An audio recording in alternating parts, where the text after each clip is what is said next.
Olá, tudo bom? Eu sou morador de rua, moro na rua e estou fazendo um vídeo em homenagem ao Senhor Deus e Jesus para provar que os judeus ainda perseguem e maltratam os cristãos. Judeus e gentios convertidos ao cristianismo verdadeiro dos apóstolos.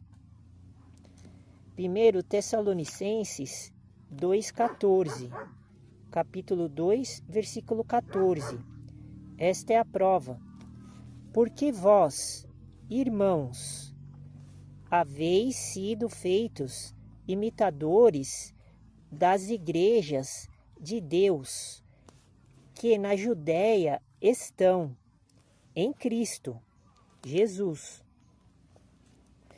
Porquanto também padecestes de vossos próprios concidadãos, o mesmo que os judeus lhes fizeram a eles. O que significa isso?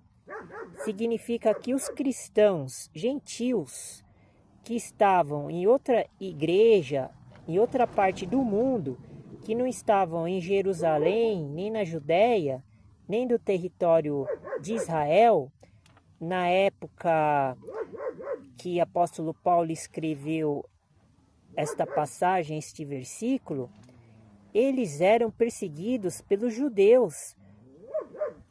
Observem, preste atenção. Ele diz aqui, porque vós, irmãos, ele está citando em 1 Tessalonicenses capítulo 2, versículo 4, que os irmãos que estavam espalhados nas igrejas dos gentios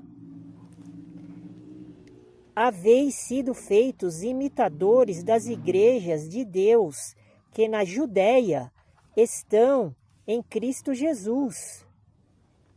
Então, os cristãos gentios, eles estavam imitando os cristãos judeus que estavam em Jerusalém há 2000 anos atrás, ou há 1900 anos atrás, porquanto também padeceste, sofreste.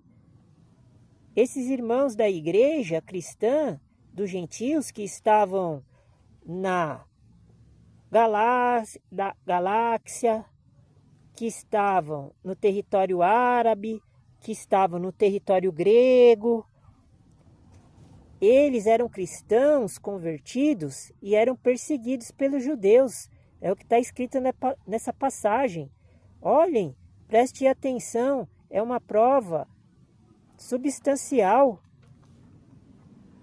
Porquanto também padecestes, sofrestes de vossos próprios concidadãos, os irmãos crentes fiéis da igreja espalhada pela Mesopotâmia, pela Ásia Menor, pela Ásia Maior, eles eram concidadãos dos irmãos que eram judeus e israelitas que se converteram ao cristianismo. Eles eram perseguidos pelos judeus e israelitas que eram contra o cristianismo. Então, vemos que houve uma separação no judaísmo. No judaísmo que acreditava em Deus e não aceitava o Filho dele, nosso Senhor Jesus Cristo. Aqui está a prova, uma das provas. Porquanto também padecestes de vossos próprios concidadãos, o mesmo que os judeus lhes fizeram a eles. Quem são esses judeus que está escrito aqui nesta parte do versículo? São judeus que não são cristãos, ou são judeus daquela época que perseguia os cristãos. Então pense nisso. Isso é uma prova que nós vamos colocar quando eu for fazer o vídeo do canal Igreja Evangelho dos Pobres dos Alimentos Sagrados, falando dessa conspiração, dessa conjuração. Então isso é uma prova cabal